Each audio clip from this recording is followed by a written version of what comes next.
Johnson ഒപ്റ്റിക്കൽസിൽ തിങ്കൾ ബുധൻ വെള്ളി ദിവസങ്ങളിൽ രാവിലെ 10 മുതൽ ഉച്ചയ്ക്ക് 1 മണി വരെ കണ്ണ് ഡോക്ടറുടെ സേവനം ലഭ്യമാണ്. ഡ്രൈവിംഗ് ലൈസൻസിനുള്ള സർട്ടിഫിക്കറ്റുകളും എല്ലാ ബ്രാൻഡഡ് ഫ്രെയിമുകളും ഇവിടെ ലഭ്യമാണ്. കൂടാതെ ഡോക്ടർമാർ നിർദ്ദേശിക്കുന്ന എല്ലാത്തരം കണ്ണടകളും ജോൺസൺ ഒപ്റ്റിക്കൽസിൽ നിന്നും ലഭിക്കുന്നു.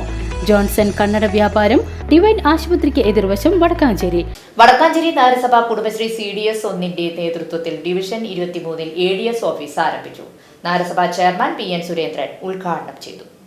വടക്കാഞ്ചേരി നഗരസഭ കുടുംബശ്രീ CDSന്റെ നേതൃത്വത്തിൽ ഡിവിഷൻ 23 സ്വന്തമായി ADS ഓഫീസ് ആരംഭിച്ചു.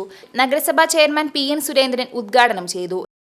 മഹാപ്രസ്ഥാനത്തിന്റെ വാർഡ് തല സംവിധാനമാണ് ഏരിയ ഡെവലപ്മെൻറ്റ് സൊസൈറ്റി എന്നുള്ളത്. നമ്മുടെ വാർഡിനകത്തുള്ള 15-20 കുടുംബശ്രീ അയൽക്കൂട്ടങ്ങളിൽ നിന്ന് തിരഞ്ഞെടുക്കപ്പെടുന്ന സമിതിയാണ് ADSന്റെ സമിതി. അയൽക്കൂട്ടങ്ങൾക്ക് നേതൃത്വം കൊടുക്കുന്നത് ADS ആണ്. നമ്മുടെ പ്രദേശത്തെ സ്ത്രീകളുടെ ഉന്നമനത്തിന് വേണ്ടി പ്രവർത്തിക്കുന്ന കേരളത്തിലെ തന്നെ ഏറ്റവും വലിയ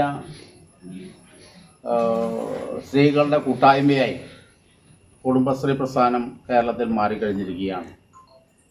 സ്ത്രീകളുടെ ഇടയിൽ തൊഴിലവസരങ്ങൾ ഉണ്ടാക്കാനും അവർക്കിടയിലുള്ള ദാരിദ്ര്യം പരിഹരിക്കാനും അങ്ങനെ തുടങ്ങിയ ഏകദേശം 28 വർഷമായി കേരളത്തിൽ ഈ സ്ത്രീകളുടെ കൂട്ടായ്മ പ്രവർത്തിച്ചുകൊണ്ടിരിക്കുകയാണ്. ADS പ്രസിഡന്റ് പ്രസന്ന അധ്യക്ഷത വഹിച്ചു. CDS member Vijayalakshmi, CDS chairperson Sindhu Prakashan, division councillor Swapna Sasi, MCG Jayan, mentor Sarath എന്നിവരും സംസാരിച്ചു. നഗരസഭയിലെ കുടുംബശ്രീ സംഘടനയുടെ ആദ്യത്തെ ADS ഓഫീസിനാണ് ഡിവിഷൻ 23 തിങ്കളാഴ്ച തുടക്കം കുറിച്ചത്.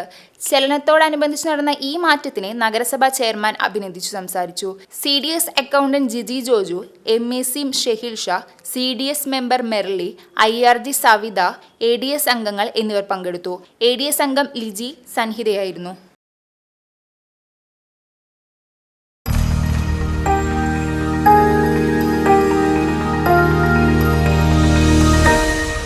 You are watching VCV News.